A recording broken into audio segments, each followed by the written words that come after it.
think, I mean, like we're living in pretty inspiring times right now. If you think about like just the weirdness of the past couple years. Hi, everybody. Welcome to another episode of 1, 2, 3 Teamwork. Today, I have with me Jeff. Jeff, so awesome to have you in our show. Maybe you can introduce yourself to our audience. Thanks, Anna. Thank you for having me. Hi, everyone. My name is Jeff Galetli. I lead the Tim Hortons Asia business as part of Restaurant Brands International. I'm based in Singapore. I've been out here for 2.5 years now. Moved here from Miami. And for a lot of people see me in Singapore. And if you're in Singapore, like whenever I wear my Tim Hortons shirt, people are always like, oh my God, there's a Tim Hortons here. And I have to say, not yet, not yet. We're working on it. We're growing really, really fast in China, and we're in Philippines and Thailand as well, doing well there, and ultimately going to build the brand all over Asia. But if you are in Singapore, you just have to wait a little bit longer. Amazing. What a challenge ahead of you, Jeff. So great to have you. Hey, let's get right at it. Can you share with us an example of inspiring or memorable teamwork? Yeah, I think, I mean, like we're living in pretty inspiring times right now. If you think about like just the weirdness of the past couple years. And I kind of, when you asked me this, two things came to mind. I think, one, just like right now, I mean, every single one of us is in this like weird place, right? Like we're living in these unprecedented times, especially if you're in Singapore or still many parts of Asia and, you're still in some form of lockdown or whatever. Like the fact that we've kind of all come together and we've figured out how to do this thing, through things like this, through video conferencing, and we're making things happen, and we're still staying a coherent team through all this. Like I'm inspired by that because I think it's really unique, and I think we all need to give ourselves a little bit of grace that we've been able to work through that. And so that was one thing that I thought about, just in this team dynamic that we're living in now from afar. The other thing I thought of was, in relation to the pandemic, especially like I think about like my business in China, I mean, the way that the team sprung to action right in the beginning, like we had no idea what's going on, no idea like how this is going to play out. And ultimately at the end of the day, just like no matter what, putting people first and taking care of people. And making sure that people were okay and cared for and all around kind of the entire ecosystem that we touch. And so, I was very inspired by the team effort that I saw in that across our business is the ability to kind of like just, regardless of what's going on, the uncertainty and all that, like put people first, care for them.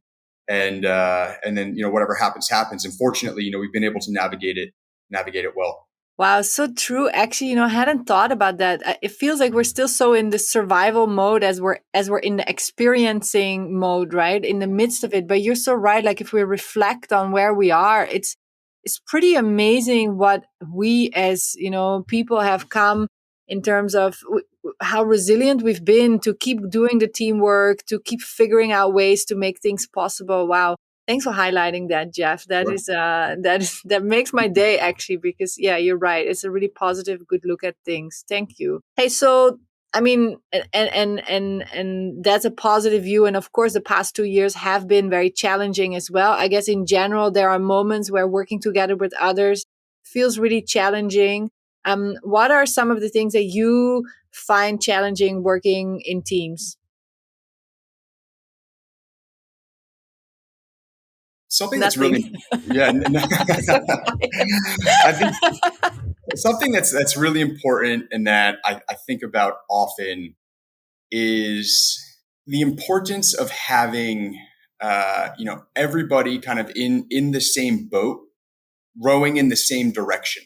And that direction is towards, whatever that big ultimate goal is.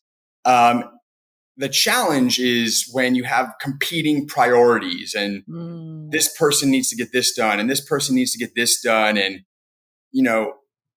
someone's rowing this way and I'm going against the current or whatever. And I think ultimately that's where having that alignment up front about, what's the actual big thing that we're trying to do and how do we make sure everyone's in the boat, they got their oar and they're rowing in the same direction. To me, I think, when you don't have that, you're going to have conflict. You're going to ultimately, I think, potentially, not achieve that goal, because you didn't have that alignment up front.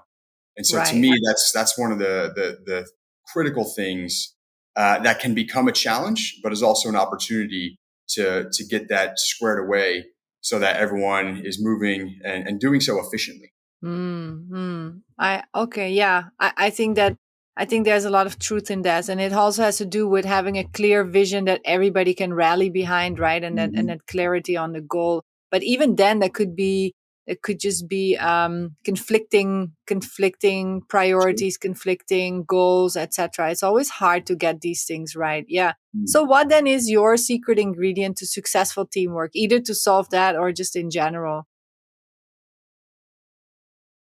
Yeah, I mean, I don't know if it's a secret ingredient, and maybe there's people that would disagree with me, but I think for me, something that I've learned, and certainly over time, is humility Mm. and realizing I don't have, certainly, I definitely don't have all the right answers, and I'm going to be wrong often. And valuing the perspective of others and ensuring that there is this diversity of thought and perspective to ultimately lead to that best potential outcome, not just like the outcome that I want or that I need or whatever. And so I think that's where humility comes into play, and being able to kind of work hard and pitch in and do what it takes to get to that goal. And as part of that, sometimes it's humbling myself. Hmm. And wow, I like that. Hey, and humility, how, like, you've worked across different regions, across different places in the world, as you said before, like, how do you feel this topic of humility, comes up in teams around the world? Is it similar everywhere? Is it like established right away, or how do you get to that? Just giving it some thought. Ultimately, yeah. I mean, I suppose it's, if I just think about one of the reasons why I wanted to come out to Singapore, to Asia from the U.S., is to be able to lead and influence across cultures, across continents, and have kind of the breadth to be able to do that. Hmm. And ultimately, I think there may be some cultural nuances here and there, but you could probably never go wrong being humble, Hmm. and actually listening to what somebody's perspective is, and having the empathy for, like, what are they actually saying and what are they trying to achieve, and how can I help support that, um, being mindful of what I need to achieve. And ultimately, I think that's where, if you have that alignment in, like, that the big picture, um, whether it's to grow a business, to build a brand, to build the strongest brand that guests love, or whatever it is. Like, if you're aligned on that big ultimate goal, Right. sometimes it takes that humility in some of these kind of little things, or the things that don't matter. And to me, I think that cuts across anywhere. Wow. Wow, that's deep, yeah, Jeff. Let's go there. Let's go. That, I love this. Yeah, This is amazing. good. No, but I think you're saying some very profound things there, and yeah, that's really amazing. Thank you so much. It's only a short episode we have here, but I'm glad we got to talk about teamwork together and hearing your experiences. Thank you. Absolutely. Thank you so much for having me, and look forward to continuing the discussion offline. Yes, we definitely should. We All definitely right. should. Okay, have a great You day. too. Take Bye, care. Jeff.